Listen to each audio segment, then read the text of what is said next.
Hello everyone, स्वागत है आपके अपने यूट्यूब चैनल ज्योग्राफी स्टडी में। आज हम लोग डिस्कस करने वाले हैं नदी एवं उनके किनारे स्थित नगर, जो आपकी पीजीटी, टीजीटी, यूपीजीआईसी परीक्षाओं में पूछे गए हैं। तो क्लास स्टार्ट करने से पहले आप अगर हमारे चैनल पर नए हैं तो चैनल को लाइक, सब्सक्राइब और अपने दोस्तों के साथ शेयर कर दें। तो स्टार्ट करते हैं आज की क्लास का फर्स्ट क्वेश्चन। बांग्लादेश में गंगा नदी को जाना जाता है मेघना के नाम से, पद्मा के नाम से, तिस्ता के नाम से, भागीरथी के नाम से। तो इस क्वेश्चन का राइट आंसर है पद्मा के नाम से। बांग्लादेश में गंगा नदी को पद्मा के नाम से जाना जाता है। गंगा नदी का उद्गम स्थल उत्तराखंड के गंगोत्री हिमनद है। गंगा नदी भागीरथी और अलकनंदा नदियों का सम्मिलित रूप है, जो देवप्रयाग के निकट मिलकर गंगा कहलाती है। गंगा नदी सबसे अधिक लंबाई उत्तर प्रदेश में है। फरक्का के बाद गंगा नदी दक्षिण पूर्व की ओर बहते हुए बांग्लादेश में प्रवेश करती है, जहाँ यह पद्मा कहलाती है। अगला क्वेश्चन देखते हैं। निम्नलिखित में से कौन सी अवध मैदान की प्रमुख नदी है? यमुना नदी, घाघरा नदी, सोन नदी, गंडक नदी। तो इस क्वेश्चन का राइट आंसर है घाघरा नदी। घाघरा नदी अवध मैदान की प्रमुख एक नदी है। इसका उद्गम स्थल तिब्बत के पठार पर स्थित मापचा चुंगो हिमनद है। यह नदी पर्वतीय प्रदेश में कर्नाली तथा मैदानी प्रदेश में घाघरा कहलाती है। यह उत्तर प्रदेश में लखीमपुर और बहराइच की सीमा बनाते हुए प्रवेश करती है। सीतापुर में इससे काली नदी मिलती है। आगे चलकर अयोध्या में यह सरयू के नाम से जानी जाती है। अयोध्या से आगे गोरखपुर में राप्ती एवं छोटी गंडक नदियाँ मिलती हैं। अगला क्वेश्चन देखते हैं। कौन सी नदी कश्मीर घाटी से बहती है? झेलम नदी, तिस्ता नदी, रावी नदी, ब्यास नदी। तो इस क्वेश्चन का राइट आंसर है झेलम नदी। झेलम नदी कश्मीर से होकर बहती है। अगला क्वेश्चन देखते हैं। देश की नदी प्रणाली में 1869 घन किमी पानी होने का अनुमान है।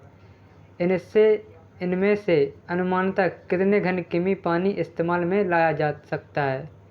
690, 680, 670, 660।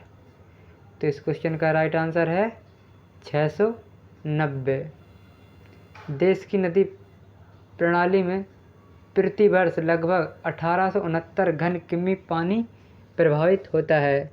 इस जल में से केवल 690 घन किमी जल को ही इस्तेमाल में लाया जा सकता है, अतः विकल्प ए सही है।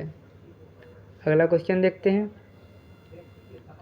भारत की सुप्रसिद्ध पूर्वगामी नदियाँ हैं गंगा, यमुना और चेनाब, घाघरा एवं गंडक, घाघरा, चंबल और गंडक, कोसी, तिस्ता और सतलज, सिंधु, ब्रह्मपुत्र और अरुण।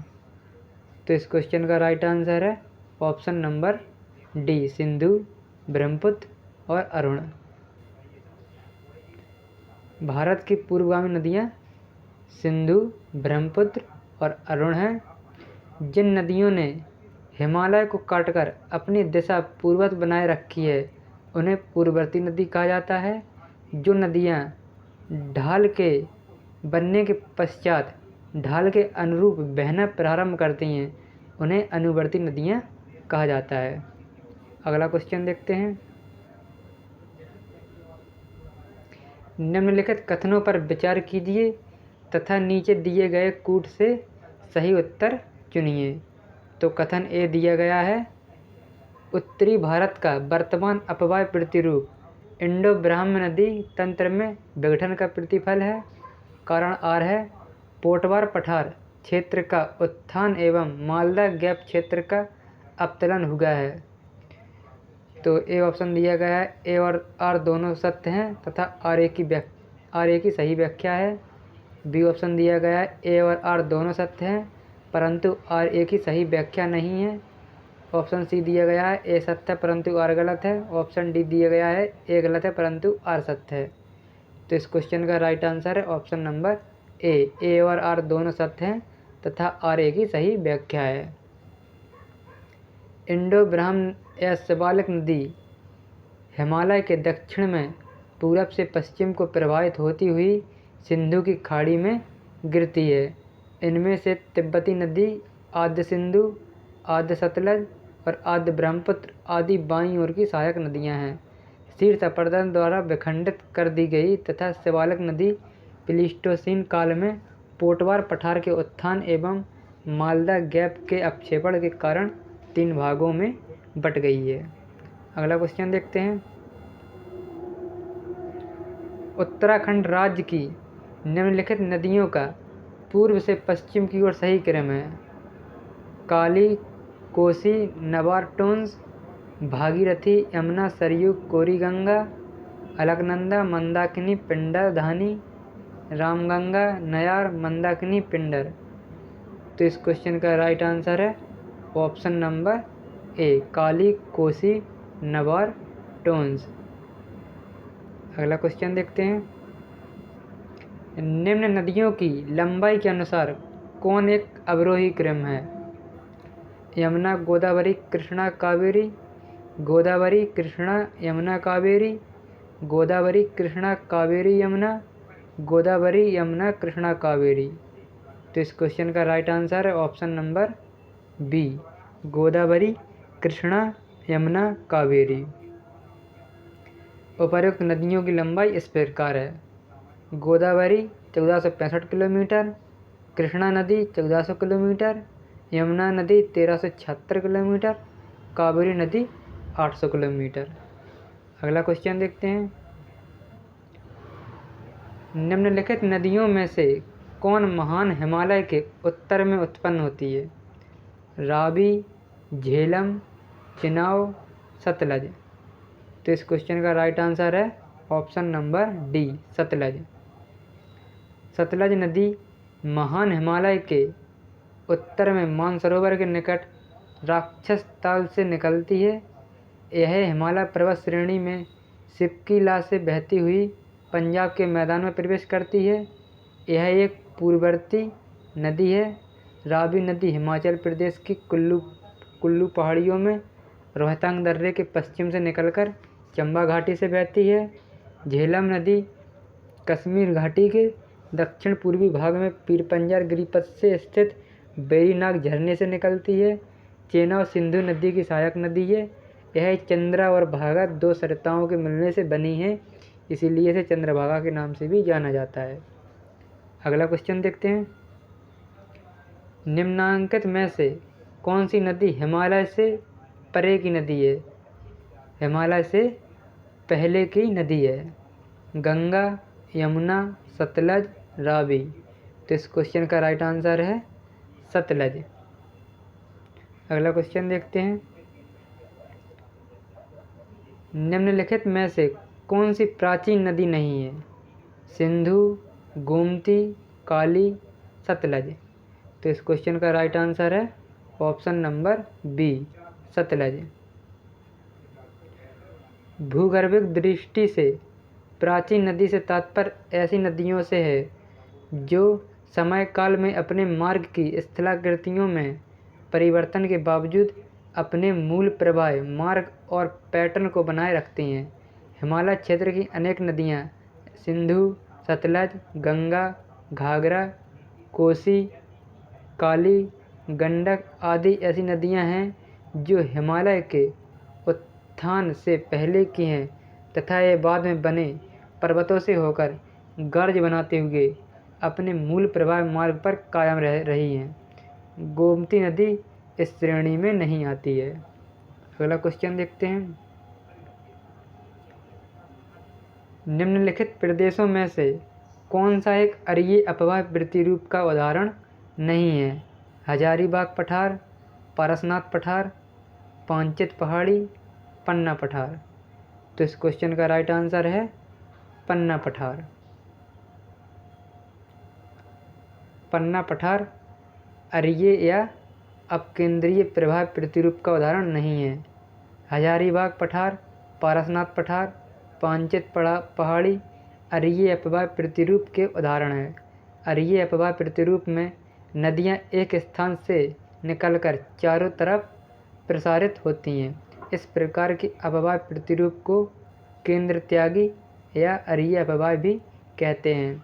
इस तरह के अपवाह प्रतिरूप के विकास के लिए आवश्यक दिशाएं गुंबदाकार पर्वत या ज्वालामुखी शंकुओं से मिलती हैं, जहां पर ऊपरी केंद्र से चारों तरफ समान ढाल होता है। नदियां ऊपरी केंद्र से निकलकर चारों दिशाओं की ओर प्रसारित होती हैं। अगला क्वेश्चन देखते हैं।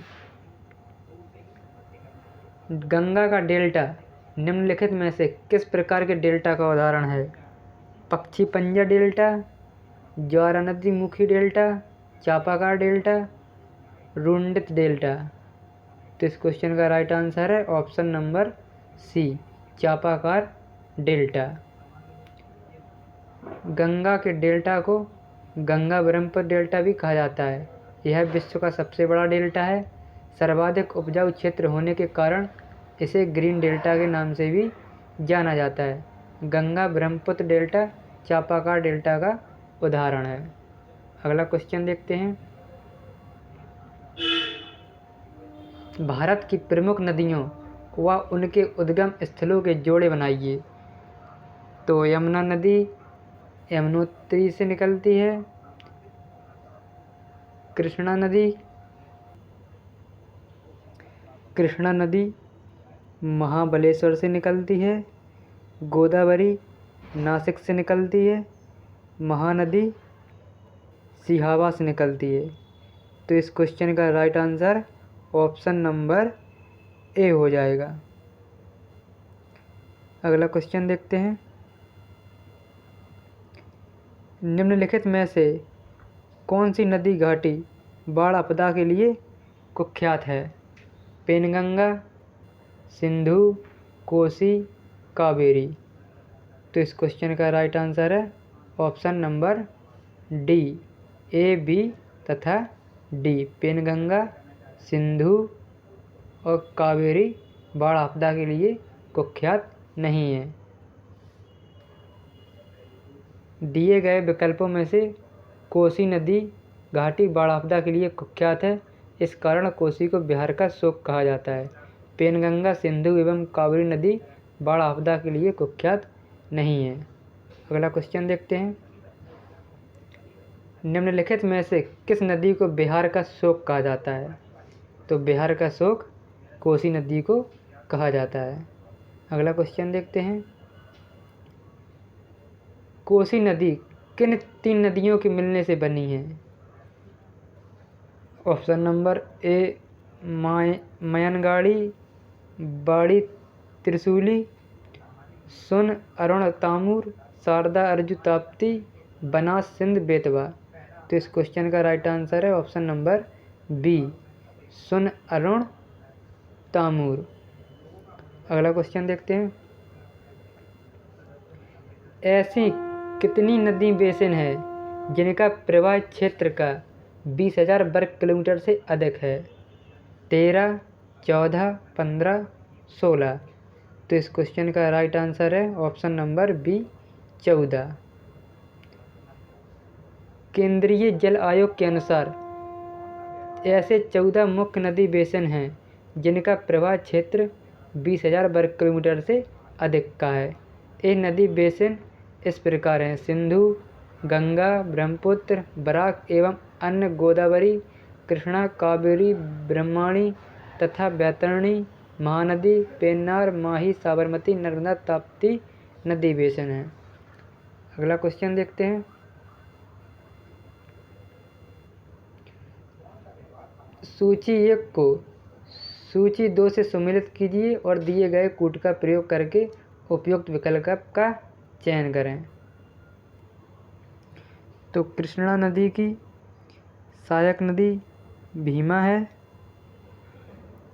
ब्रह्मपुत्र की तीस्ता, गोदावरी की इंद्रावती, यमुना की चंबल। तो इस क्वेश्चन का right answer option number A हो जाएगा। अगला क्वेश्चन देखते हैं। निम्न में से कौन सा कथन सत्य है? दामोदर गंगा की सहायक नदी है, दामोदर हुगली की सहायक नदी है, दामोदर कोलका नगर के पूरब में बंगाल की खाड़ी में गिरती है, दामोदर कोलकाता नगर के पश्चिम में बंगाल की खाड़ी में गिरती है। तो इस क्वेश्चन का राइट आंसर है option number B, Damodar Hooghly की सहायक नदी है। दामोदर हुगली की सहायक नदी है। दामोदर नदी छोटा नागपुर की पहाड़ियों से निकलकर पश्चिम बंगाल में हुगली नदी से मिल जाती है। दामोदर नदी पर दामोदर घाटी परियोजना स्वतंत्र भारत की प्रथम बहुउद्देशीय परियोजना है। अगला क्वेश्चन देखते हैं। निम्नलिखित नदियों में से किसे अधिक प्रदूषण भार के कारण जैविक मरुस्थल कहा जाता है? दामोदर नदी को, घाघरा नदी को, पेरियार नदी, यमुना नदी। तो इस क्वेश्चन का राइट आंसर है दामोदर नदी। दामोदर नदी को अधिक प्रदूषण भार के कारण जैविक मरुस्थल कहा जाता है। अगला क्वेश्चन देखते हैं। भारत की निम्न नदियों में से किसे जैविक मरुस्थल कहा जाता है? तो इस क्वेश्चन का राइट आंसर है दामोदर नदी। अगला क्वेश्चन देखते हैं। सूची 1 का सूची 2 से सुमेल कीजिए तथा नीचे दिए गए कूट से सही उत्तर का चयन करें। तो इस क्वेश्चन का सही सुमेलन निम्न प्रकार है। देवप्रयाग में अलकनंदा और भागीरथी नदी, विष्णुप्रयाग में धौली और विष्णुगंगा, कर्णप्रयाग में पिंडार और अलकनंदा नदी, रुद्रप्रयाग में अलकनंदा और मंदाकिनी नदी। अगला क्वेश्चन देखते हैं। अलकनंदा एवं भागीरथी के संगम पर स्थित तीर्थ है विष्णुप्रयाग, देवप्रयाग, रुद्रप्रयाग, कर्णप्रयाग। तो इस क्वेश्चन का राइट आंसर है देवप्रयाग। अगला क्वेश्चन देखते हैं। उत्तराखंड राज्य में देवप्रयाग किन नदियों के संगम पर स्थित है? तो इस क्वेश्चन का right answer option number B हो जाएगा, भागीरथी और अलकनंदा नदियों के संगम पर। अगला क्वेश्चन देखते हैं। निम्नलिखित में से कौन सी नदी भ्रंश घाटी से प्रवाहित होती है? नर्मदा नदी, लूनी नदी, महानदी, कावेरी नदी। तो इस क्वेश्चन का राइट आंसर है ऑप्शन नंबर ए, नर्मदा नदी।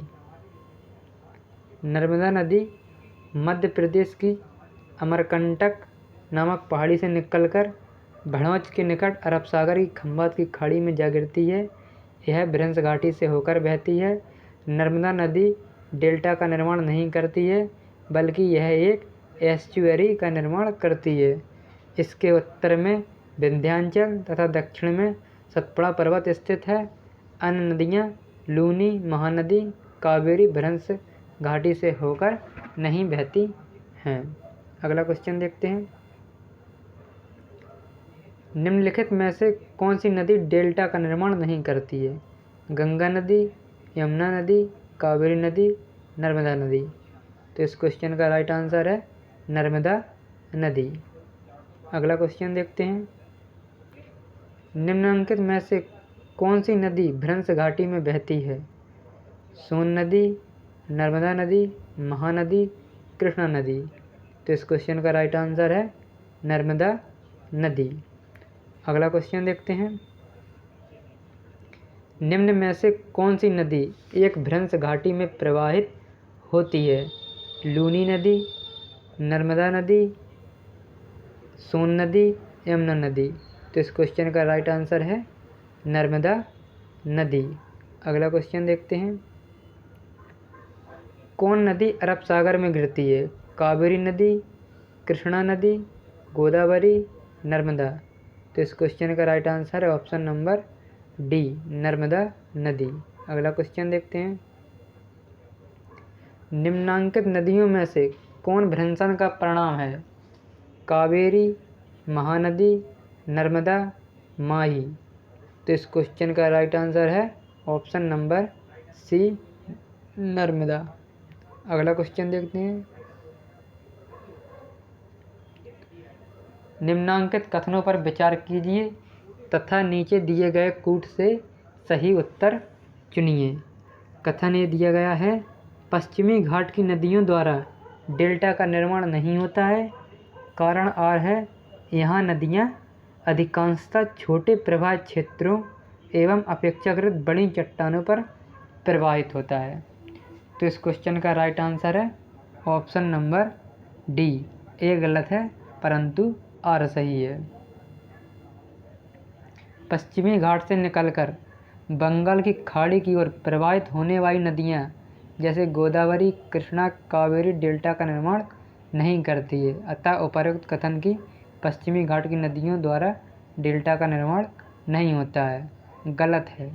पश्चिमी घाट क्षेत्र में नदियाँ अधिकांशतः छोटे प्रवाह क्षेत्रों एवं अपेक्षाकृत बड़ी चट्टानों पर प्रवाहित होती हैं। अतः कथन 2 सही है। अगला क्वेश्चन देखते हैं। सिंधु नदी अरब सागर में गिरती है। इसका उद्गम है गंगोत्री, गढ़वाल हिमानी, कैलाश हिमानी, सियाचिन हिमानी। तो इस क्वेश्चन का राइट आंसर है कैलाश हिमानी। अगला क्वेश्चन देखते हैं। निम्नलिखित में से कौन सिंधु की एक सहायक नदी है? झेलम, सतलज, चेनाब, इंद्रावती। तो इस क्वेश्चन का राइट आंसर है ऑप्शन नंबर बी, सतलज नदी। सतलज सिंधु की सहायक नदी है जो मिठनकोट के पास सिंधु से मिलती है। यह सिंधु की सबसे बड़ी सहायक नदी है। झेलम चेनाब एवं चेनाब सतलज की सहायक नदी है। झेलम एवं चेनाब सिंधु की उपसहायक नदी हैं। इंद्रावती गोदावरी की सहायक नदी है। अगला क्वेश्चन देखते हैं। निम्नलिखित में से कौन सी सिंधु नदी की सबसे बड़ी सहायक नदी है? झेलम, रावी, सतलज, उपर्युक्त में से कोई नहीं। तो इस क्वेश्चन का राइट आंसर है ऑप्शन नंबर सी, सतलज। अगला क्वेश्चन देखते हैं। काली सिंध नदी निम्न में से किस नदी की सहायक नदी है?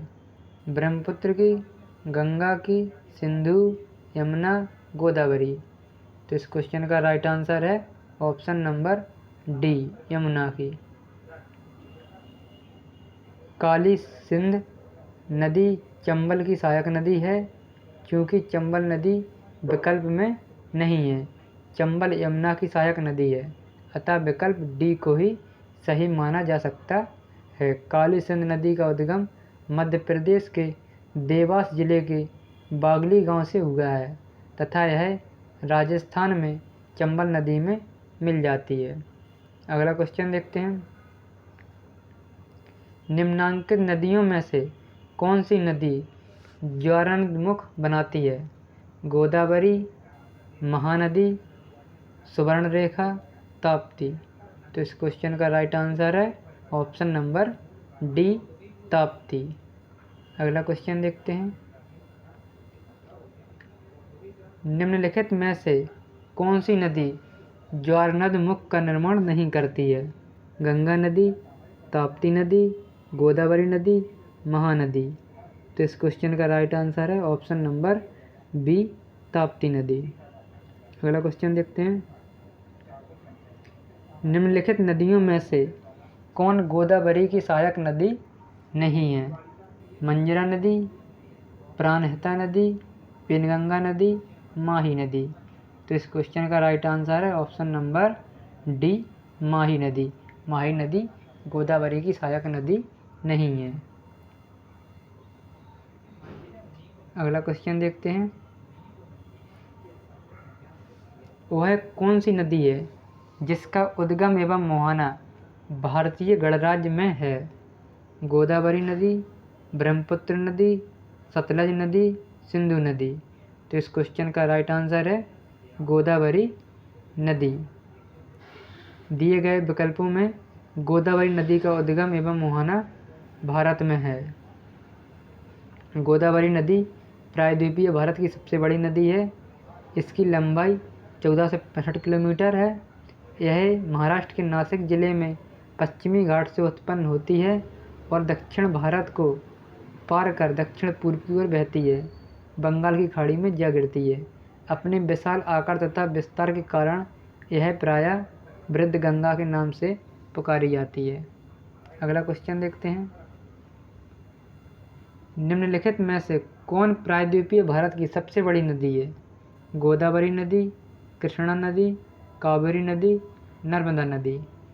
तो इस क्वेश्चन का राइट आंसर है ऑप्शन नंबर ए, गोदावरी नदी। अगला क्वेश्चन देखते हैं। जबलपुर नगर किस नदी के किनारे पर स्थित है? गंगा नदी, यमुना नदी, नर्मदा नदी, गोदावरी। तो इस क्वेश्चन का राइट आंसर है नर्मदा नदी। जबलपुर मध्य प्रदेश का एक नगर है जो नर्मदा नदी के तट पर स्थित है। नर्मदा नदी का उद्गम अमरकंटक पर्वत से होता है। अगला क्वेश्चन देखते हैं। पणजी किस नदी के किनारे स्थित है? भीमा नदी के किनारे, मांडवी, सावित्री, वशिष्ठी। तो इस क्वेश्चन का राइट आंसर है ऑप्शन नंबर बी, मांडवी नदी के किनारे। मांडवी नदी या महादेई नदी को गोवा की जीवन रेखा के रूप में जाना जाता है। पणजी इस नदी के किनारे स्थित है। यह पश्चिमी घाट के भीमगढ़ से निकलती है तथा अरब सागर में समा जाती है। इस नदी पर दूधसागर जलप्रपात एवं बाहरापुआ जलप्रपात का निर्माण हुआ है। अगला क्वेश्चन देखते हैं। निम्नलिखित में से उत्तराखंड का कौन सा एक नगर सुमेलित नहीं है? तो इस क्वेश्चन का राइट आंसर है ऑप्शन नंबर बी, संगम नगर ऋषिकेश। ऋषिकेश संगम नगर नहीं है।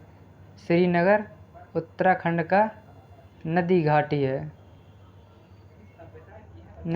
नगर है, जबकि रामनगर द्वार नगर है। यह कॉर्बेट राष्ट्रीय पार्क के द्वार नगर है। पौड़ी एक कटक नगर है। अगला क्वेश्चन देखते हैं और आज की क्लास का लास्ट क्वेश्चन। मध्य प्रदेश में चंबल नदी घाटी एक उदाहरण है उत्कात भूमि का, मरुभूमि का, पठारी भूमि का, समतल भूमि का। तो इस क्वेश्चन का राइट आंसर है ऑप्शन नंबर ए, उत्कात भूमि का।